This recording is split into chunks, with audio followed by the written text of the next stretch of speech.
Terima kasih Anda masih bersama kami di Kompas Sulsel Saudara, dan tibalah kita dalam segmen dialog berbicara mengenai Pilkada serentak. Bukan hanya Kota Makassar yang akan melaksanakan perhelatan akbar ini, akan tetapi juga Kabupaten Maros sudah siap untuk menggelar Pilkada serentak 2020. Sejumlah nama pun mulai mencuat, dari politisi hingga purnawirawan TNI sudah siap melenggang untuk maju dalam kontestasi politik 2020.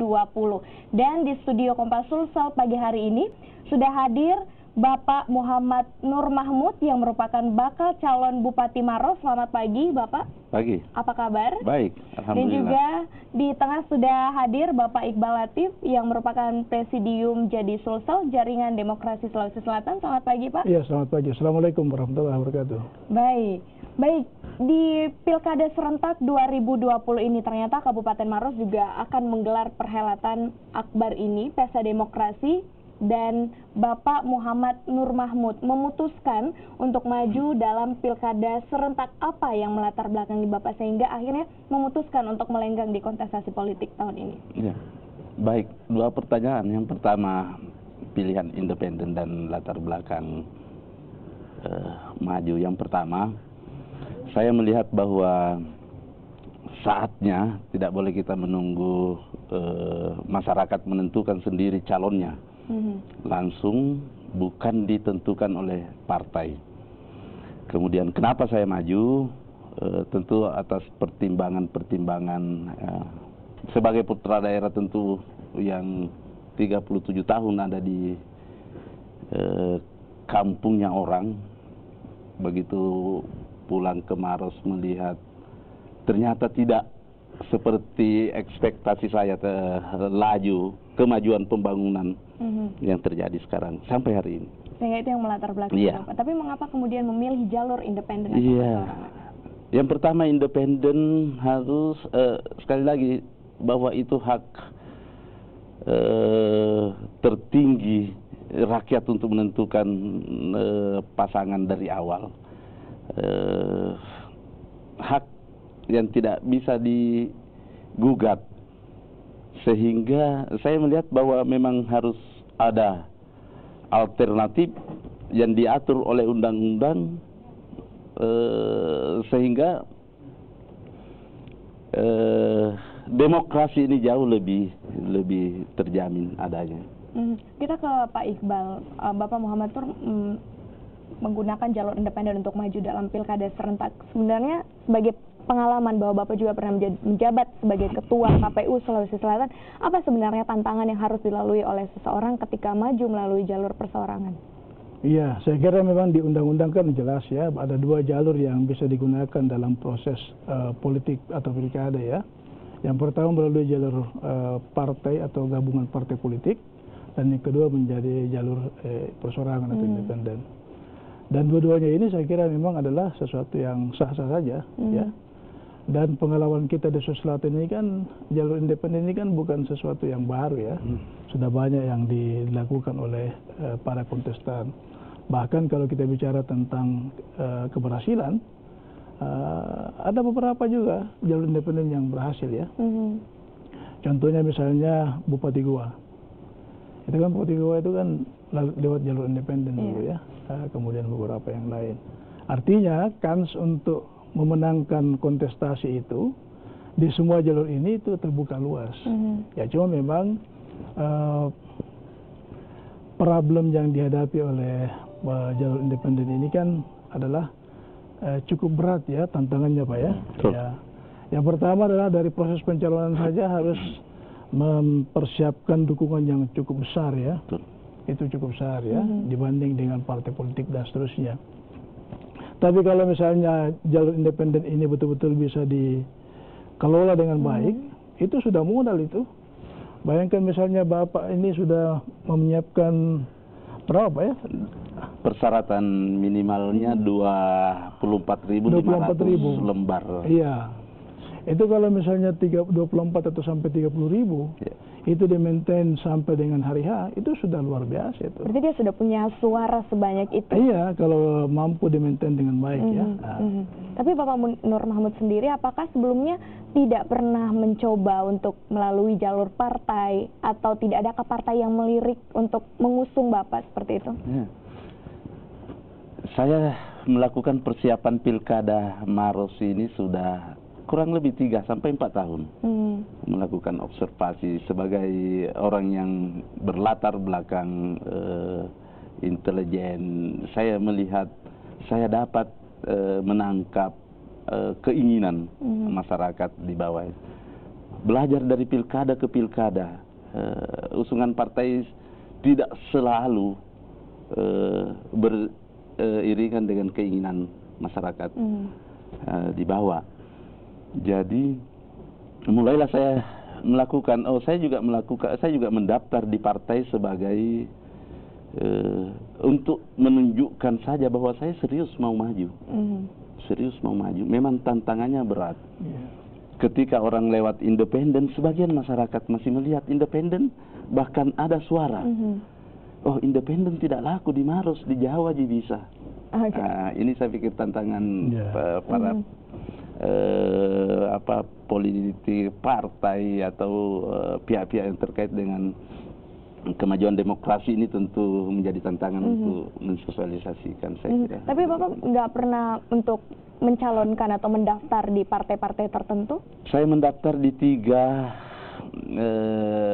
partai politik di Maros, tetapi dokumen bisa dilihat bahwa saya memang menyampaikan bahwa saya hanya sekedar di depan para pengurus partai, saya sampaikan, saya datang mendaftar sekedar menunjukkan saja ke masyarakat bahwa saya serius maju.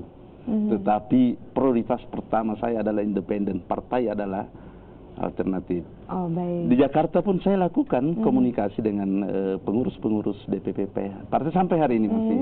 Dan kita tidak tahu ke depan dinamika politik, jangan-jangan ada partai yang mendukung saya. Baik, tapi bolehkah dibocorkan waktu itu partai apa yang kemudian... Saya pikir sudah terbuka karena di medsos saya mendekati Partai Kebangkitan Bangsa, saya mendekati Gerindra, kemudian PKS. Tapi adakah sinyal untuk mendukung atau... Semua meminta dilanjutkan pada proses di DPW, tetapi saya saya stop karena bersamaan dengan masa-masa saya melakukan pengumpulan dukungan KTP. Berarti sekarang sudah bulat untuk melakukan atau menggunakan jalur independen atau perseorangan. Sudahkah semua syarat-syarat untuk jalur independen dipenuhi? Seperti tadi dikatakan 24.000 lebih KTP yang harus dikumpulkan. Saat ini sudah ada berapa? Ya, memang tanggal 20 Februari saya sudah melakukan pendaftaran langsung, menyerahkan persyaratan sejumlah 26.000 sekian dan diterima dengan baik memenuhi persyaratan. Sekarang ini masanya KPUD Maros melaksanakan proses verifikasi administrasi dan 1-2 hari ini selesai, dilanjutkan proses verifikasi faktual tanggal 26 sampai tanggal 10. Saya mengikuti proses itu dan terus-menerus menyesuaikan jadwal. Baik, berarti KTP yang dikumpulkan saat ini sudah lebih dari 24.000 ya, 26.000. Tadi kata Pak Iqbal, kalau misalkan kita dapat memaintain dengan baik 26.000 suara ini berarti bagus nantinya untuk ke depan. Bagaimana Bapak melihat ini, bagaimana cara untuk memaintain agar suara ini tetap bisa dipertahankan? Silakan Pak Iqbal. Iya, jadi saya kira memang itulah menjadi tantangan Pak ya, bahwa persoalan jalur independen ini adalah sesuatu yang memang membutuhkan usaha yang maksimal, yang keras ya. Apalagi kalau kita bicara tentang perilaku politik pemilih kita, maka ya kadang-kadang memang tidak signifikan tidak ada korelasi positif antara jumlah dukungan pada awal itu dengan hasil pemilunya atau pilkadanya itu sendiri. Mengapa demikian?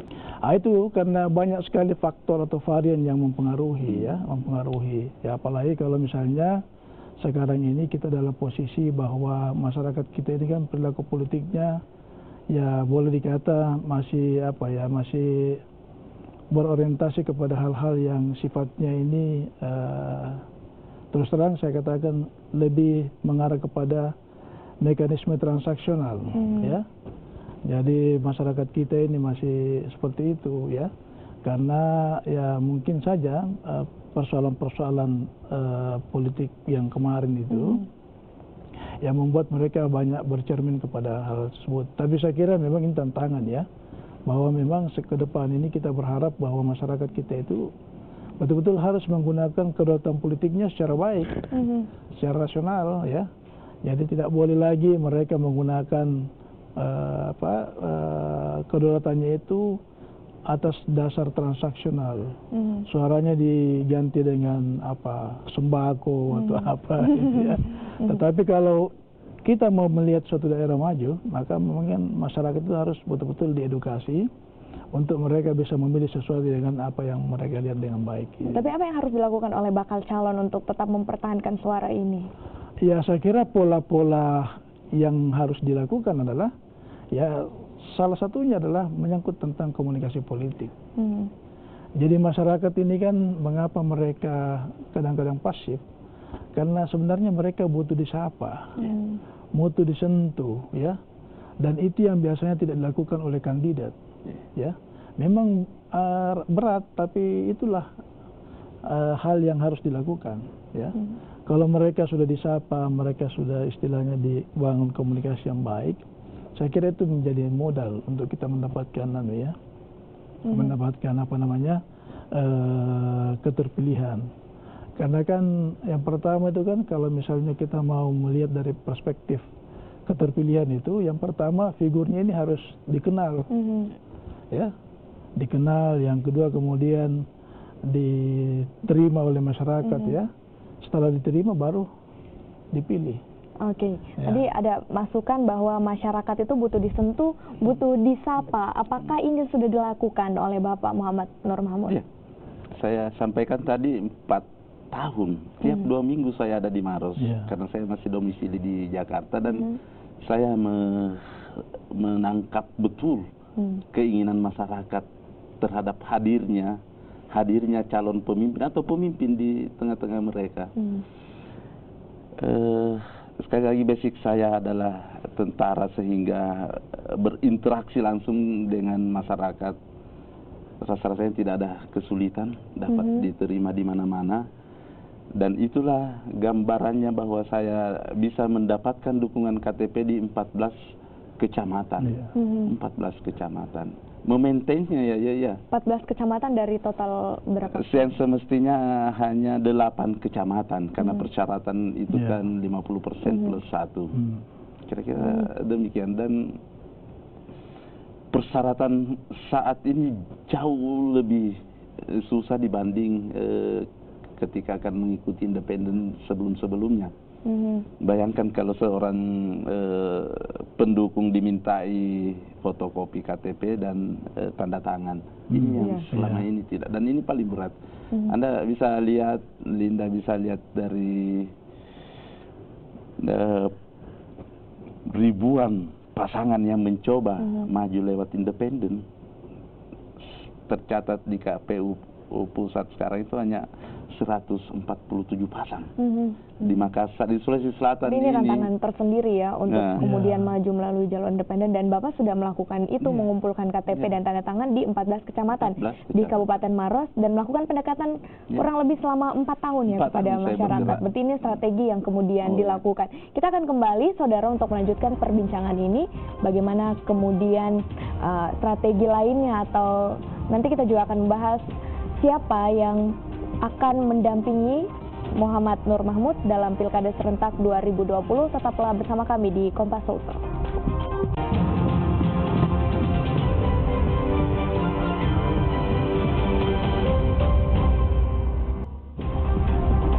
Terima kasih Anda masih bersama kami di Kompas Sulsel, Saudara. Kita lanjutkan perbincangan kita pada hari ini, jalan politik Muhammad Nur Mahmud di Pilkada serentak untuk menjadi orang nomor 1 di Kabupaten Maros.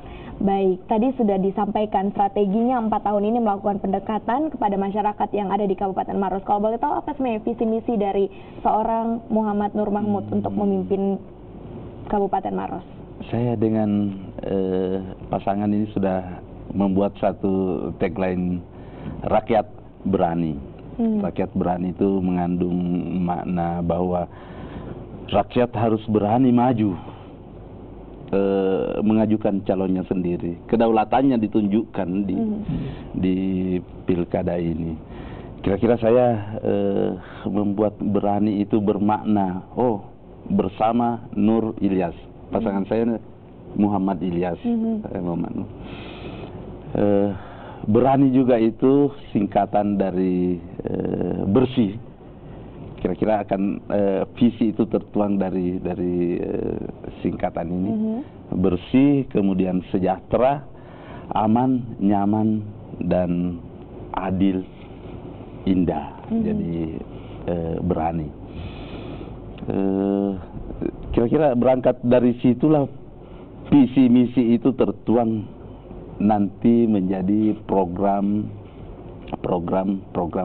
kerja. Jadi berani. Rakyat harus berani. Rakyat harus berani mengusung calonnya sendiri. Buka keran itu yang tinggalkan partai. Nah, mari kita sama-sama atas pilihan Anda. Tidak lagi sangat tergantung oleh DPP partai. Karena selama ini sering terjadi masyarakat maunya si A maju menjadi bupati, calon bupati, wakil bupati, tetapi begitu sampai di DPP, partai tergoreng sedemikian rupa sehingga bisa berubah. Menyakitkan hati masyarakat. Menyakitkan hati masyarakat. Oke, tapi Pak Iqbal, kalau kita lihat melalui jalur independen tadi dikatakan banyak sekali tantangannya.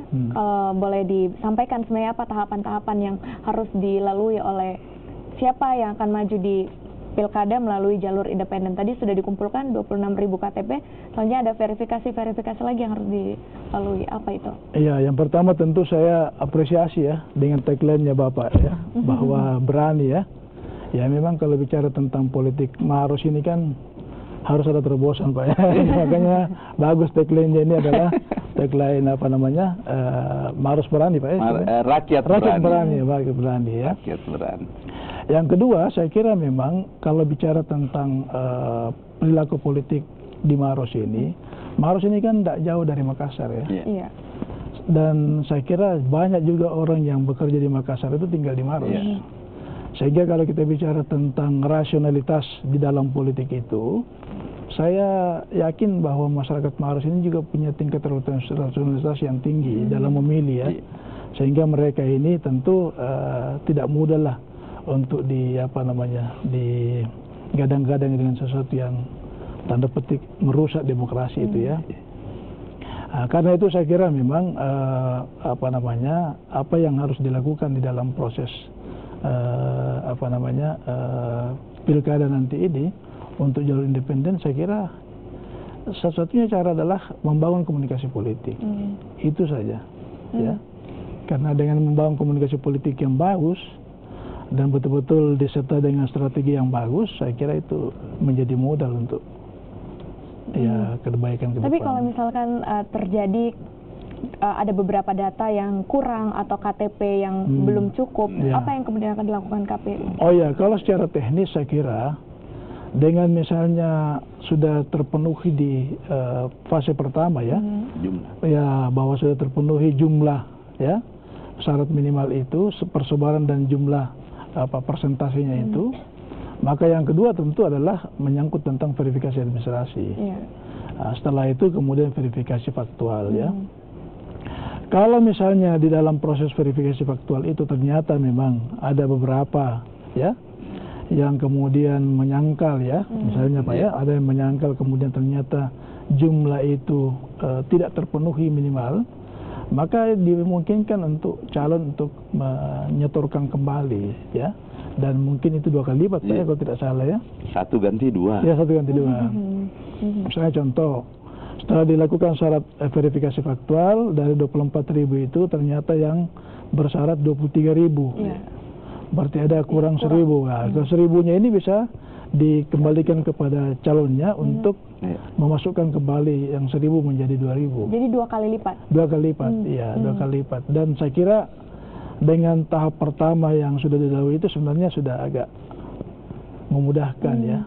Cuma memang ini pengalaman yang ada di selama ini dalam konteks misalnya verifikasi faktual itu memang politik praktis sudah mulai bermain. Ya, sudah mulai bermain di situ ya. Jadi misalnya ada saja orang-orang yang tadinya mendukung gitu ya, tiba-tiba disuruh tidak mendukung. Pengaruh kemudian dengan hal-hal itu kan yang lain gitu ya. Tadinya dia ikhlas untuk mendukung, memberikan ini, tiba-tiba dengan pengaruh-pengaruh itu kemudian dia menarik dukungannya ya. Dan itu kan itu yang saya bilang tadi, politik praktis sudah mulai bermain di situ ya.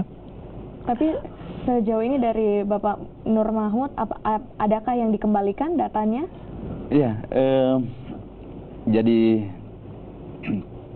teknis pelaksananya bahwa pertama ketika saya menyetor persyaratan minimal 24.505 lembar itu disetujui, kemudian dilanjutkan proses verifikasi administrasi sampai hari ini masih berjalan proses.